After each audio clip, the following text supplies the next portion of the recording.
তই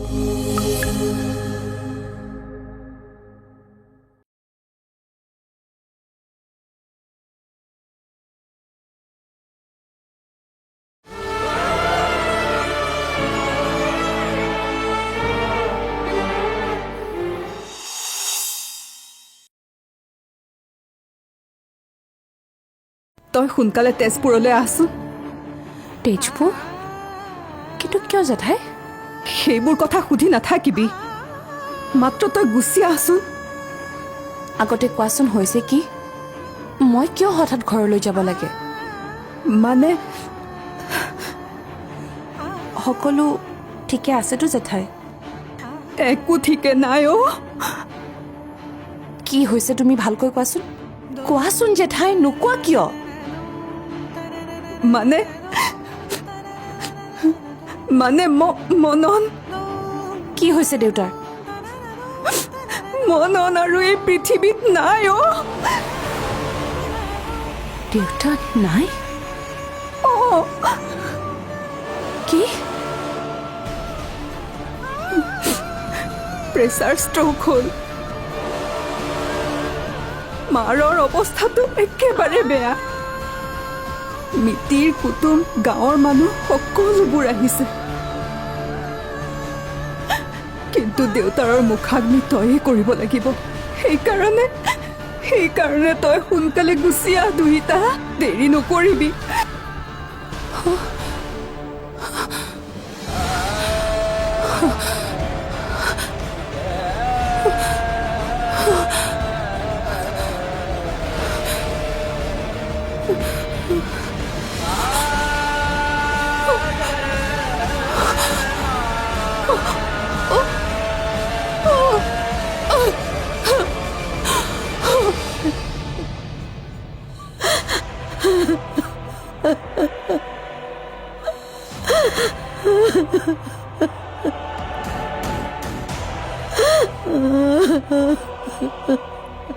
মা, অ মা, তই কিয় কান্দিছ? অ মা, তোৰ কি হৈছে? ডাঙৰ ঘটনা এটা ঘটিলো। কি ডাঙৰ ঘটনা? দুহিতা দেউতাক ঢুকাল। কি? মদনদা ঢুকাল? কি কথা কৈছ তই এইবোৰ? কোনে ক'লে তোক? ক'ত শুনিলি? দাদু মাকে ফোন কৰি ক'লে কিন্তু ইমান সুস্থ মানুহজন কেনেকৈ ঢুকাল? ষ্ট্ৰক হৈছিল বোলে। কিন্তু কেনেকৈ? ৰাতি শুই থাকোঁতেই ঢুকাল। হে ভগৱান! ৰাতিপুৱা মৰমীয়ে চাহ খাবলৈ জগাওঁতেহে গম পালে। ইছ ৰাম, বৰ এতিয়া চাগে কি অৱস্থা হৈছে নাজানো আৰু। বল মা, ওলা। এই বিপদৰ সময়ত বৰ দুখৰ দিনত আমি সাৰথি হ'ব লাগিব। দাদাক দহন কৰাৰ আগতে আমি তাতে গৈ সেৱা এটা কৰিব লাগিব। বৌক মাত এষাৰ দি নাহিলে বৰ বেয়া কথা হ'ব মা।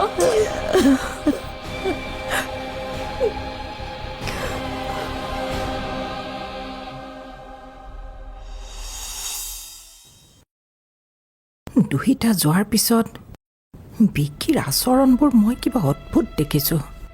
এই আচৰণ স্বাভাৱিক হ'বই নোৱাৰে। তাৰ ব্যৱহাৰত মই কিবা অলপ বেলেগ দেখিছোঁ। সি এনেকুৱা কিয় কৰিছে? কি হৈছে বিকিৰ?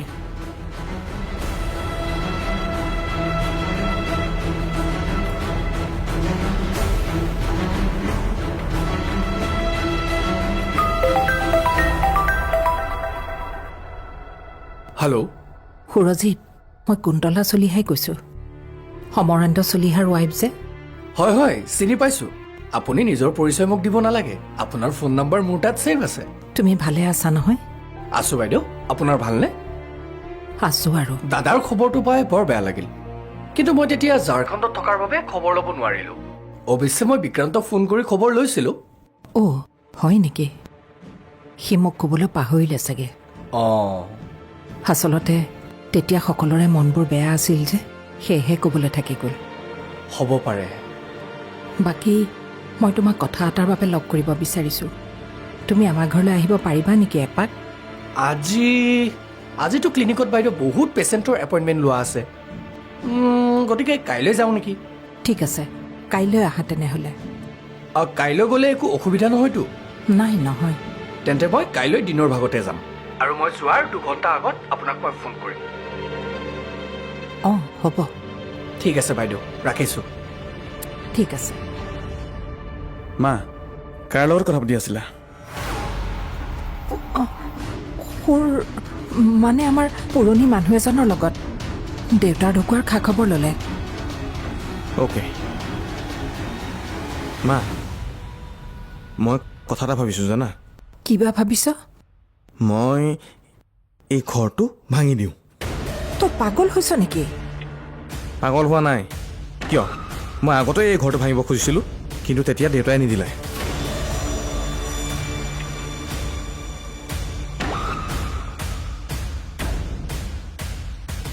এতিয়া দেউতা নাই যেতিয়া এই ঘৰটো ভাঙি বঢ়িয়াকৈ ইণ্টেৰিয়ৰ ডিজাইন কৰি এটা ধুনীয়া ঘৰ বনাম আৰু মোৰ বহুত নাম থকা ইণ্টেৰিয়ৰ ডিজাইনাৰ চিনাকি আছে সিহঁতে এই ঘৰটো best of the best design কৰিব দেউতাৰহে মৰিছে মই মৰা নাই চ' হোৱাট সেইকাৰণে মই তোক এইখন ঘৰ ভাঙি নতুনকৈ বনাবলৈ নিদিওঁ এইটো ডিজাইন এতিয়া পুৰণি হ'ল হওক পুৰণি সদায় একেধৰণৰ ঘৰত থাকিব নোৱাৰি মা নোৱাৰিলে নাথাকিবি মোৰ ঘৰত মই নাথাকিম মোৰ নহয় আমাৰ বুলি ক এতিয়া এই ঘৰ মাটি সম্পত্তি সকলো মোৰ আৰু বাৰ নামত হ'ল মা কিন্তু সেয়া সম্পূৰ্ণকৈ হ'ব মোৰ মৃত্যুৰ পিছত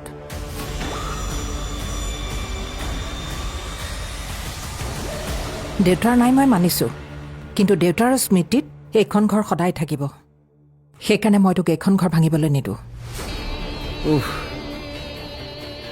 মোৰ পাৰ্চনেলিটিৰ লগত এইটো ঘৰ মিলে নেকি নিমিলে তেন্তে তোৰ পাৰ্চনেলিটি আৰু বিহেভিয়াৰ চাই মোৰ এনে লাগে তোৰ লগত মেণ্টেল হস্পিটেলহে মিলিব কি মেণ্টেল হস্পিটেল অঁ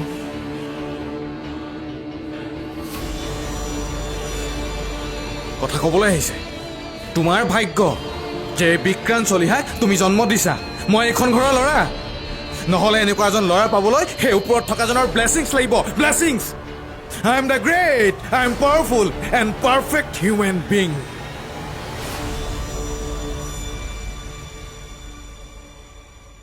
বাইদেৱে মোক হঠাৎ কিয় মাতি পঠিয়ালে ইয়াৰ কাৰণ কি থাকিব পাৰে মই ডাউট কৰাটো সঁচা হয় নেকি মুঠতে এই ঘৰটো ভাঙিমেই আৰু এই ঘৰটোৰ ঠাইত এটা নিউ মডেলৰ ঘৰ বনাম চাওঁ মোক কোনে কি কয় আৰু কোনে কেনেকৈ মানা কৰে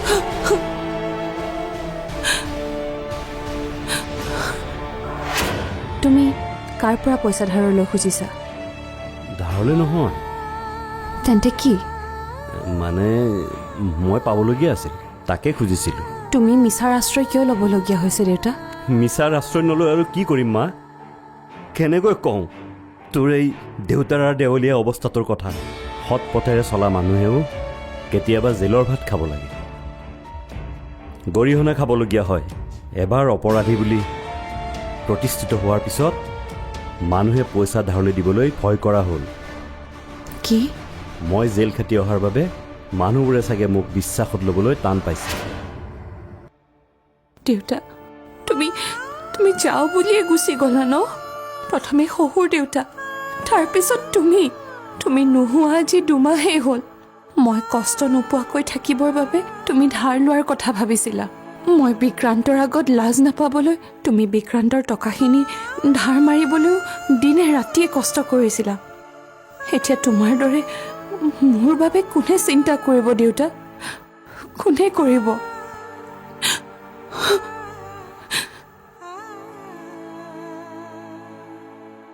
মা তোমাৰ ককালে মনত পৰিছে অঁ ৰীতা তুমি কেনেকৈ জানিলা তোমাৰ চকুত চকু পানী দেখি মা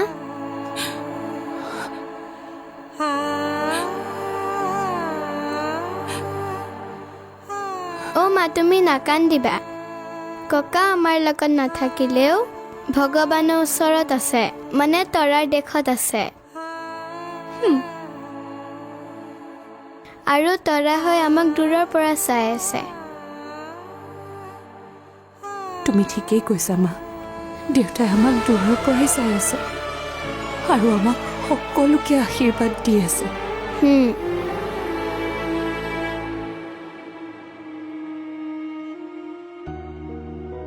মালা, পাকঘৰলৈ গৈ শাক পাচলিখিনি কাটিব লাগিছিল নহয়।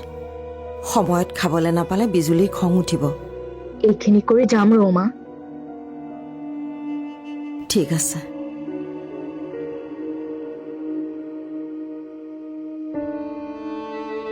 মা, আজিকালি মোৰ মনটো ভালেই নালাগে। এই মনন্দাটো ইমান কম বয়সতে ঢুকালে, ভাবিলে কিবা লাগে। এইবোৰ ভাবিলে খোৱা বোৱাৰ কথা মনলৈ নাহে অ'। তাক মই সি সৰু থাকোঁতেই পাইছিলোঁ। মদ ভাং নোখোৱা সি এটা কম ভাল ল'ৰা আছিলনে? বাহিৰা টকা এটাও লোভ নকৰিলে। মৰমীক বিয়া পতাৰ পিছত মৰমী বায়েকৰ দায়িত্ব সমস্ত ল'লে। ছোৱালীক পঢ়ুৱালে, বিয়া দিলে। দৰমহা টকাৰকেইটাৰে কেনেকৈ ঘৰখনৰ জোৰা টাপলি মাৰিছিল। দাদাৰ অবিহনে মৰমীবোৰ অকলশৰীয়া হ'ল। দুহিতাৰ মূৰৰ ওপৰৰ পৰা ছাটখন নোহোৱা হ'ল। সিহঁত এতিয়া কেনেকৈ চলিব মা? বৌয়ে নিজকে বাৰু কেনেকৈ বুজাব মা?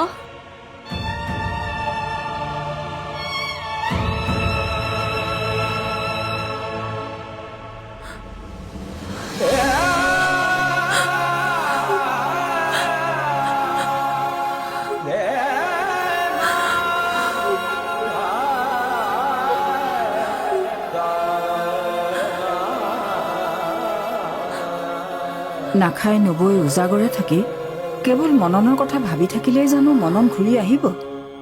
কেতিয়াও নাহে মৰমী। যোৱা মানুহ গুচি গ'ল। এদিন আমিওতো সেই বাটেৰেই যাব লাগিব। সেই দিনটোলৈ বাৰু কিমান বাকী? যেতিয়ালৈকে আয়ুষত চাউল আছে তেতিয়ালৈকে দুখ যন্ত্ৰণাৰ সৈতে আমি জীয়াই থাকিব লাগিব। কিন্তু এনেকুৱা এটা জীৱন জীয়াই থকাতকৈ মৰি যোৱাটোৱে ভাল। অন্তত জীৱনটোৱে শান্তি পাব। মৰাৰ কথা নকবিচোন মৰমী। তোৰ বয়সনো কিমান হৈছে? কিন্তু এই বয়সতেতো মই বিধৱা ভাত খাব লগা হৈছে। ভাগ্যৰ লিখন কোনেনো খন্দাব? কিন্তু এদিনটো সকলোৱে মৰিব। সেইকাৰণে জীয়াই থকা দিনকেইটা অন্তত দুখ বেজাৰত নাথাকিবিচোন। মোৰ বাবে, দুহিতা আৰু দ্ৰিতাৰ বাবে তই সুস্থ হৈ জীয়াই থাকিব লাগিব। আৰু তই এনেকৈ কষ্টত থকা দেখিলে মননৰ আত্মাই কেতিয়াও শান্তি নাপায়।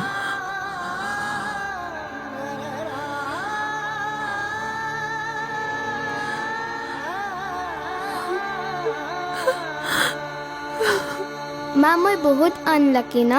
কিয়? মই যে ককাৰ লগত কেতিয়াও কথা পাতিবলৈও নাপালোঁ আৰু খেলিবলৈও নাপালোঁ।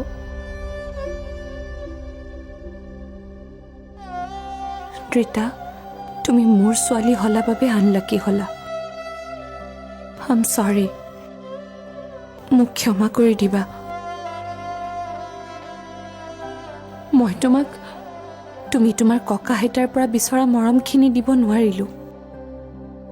তোমাক মই ভাল ঘৰ এখনতো ৰাখিব নোৱাৰিলোঁ। ভালকৈ খুৱাবও পৰা নাই, পিন্ধাবও পৰা নাই।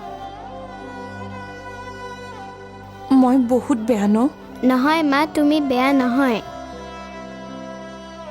ককাক ভগৱানে ভাল পোৱা কাৰণে সোনকালে নিজৰ ঘৰলৈ লৈ গ'ল। তুমি ককাক ভগৱানৰ কাষলৈ পঠোৱা নাই নহয়। ককাক ভগৱানে নমতা হ'লে ককা আমাৰ লগতে থাকিলেহেঁতেন। তেতিয়া মোক বহুত মৰম কৰিলে হয়। ককাই তোমাক মৰম কৰিবলৈ সময় নাপালে। ককা জীয়াই থকা হ'লে তোমাক বহুত মৰম কৰিলে হয় মা। তোমাক খেলিবলৈ বেলুন, পুতলা, চকলেট সেইবোৰ চব কিনি দিলে হয় আৰু তোমাক কান্ধত উঠাই ঘূৰাই ফুৰালে হয়। ককাকতো মই লগ নাপালোঁ। এতিয়া তুমি মোক আইতাৰ ওচৰলৈ লৈ যোৱা না নহ'লে আইতাকে ইয়ালৈ লৈ আনা মা মোৰ আইতাৰ কোলাত শুই সাধু কথা শুনিবলৈ মন গৈছে মা মই আইতাৰ ঘৰলৈ গৈ আইতা আৰু জেঠাইৰ বুজা হ'বলৈ নিবিচাৰোঁ আৰু আমাৰ ঘৰলৈ আইতাক লৈ আনিলে আমি আইতাক কি খুৱাম কি পিন্ধাম আমাৰ দেখোন নিজৰে অভাৱ মা তেন্তে মই যেতিয়া ডাঙৰ হৈ পেলাই চাকৰি কৰিম তেতিয়া মই আইতাক আমাৰ ঘৰলৈ লৈ আনিম মই তেতিয়া আইতাহঁতক ভাল ভাল খোৱা বস্তু আনি দিম ডাঙৰ ঘৰত ৰাখিম আৰু দামী গাড়ীত উঠাম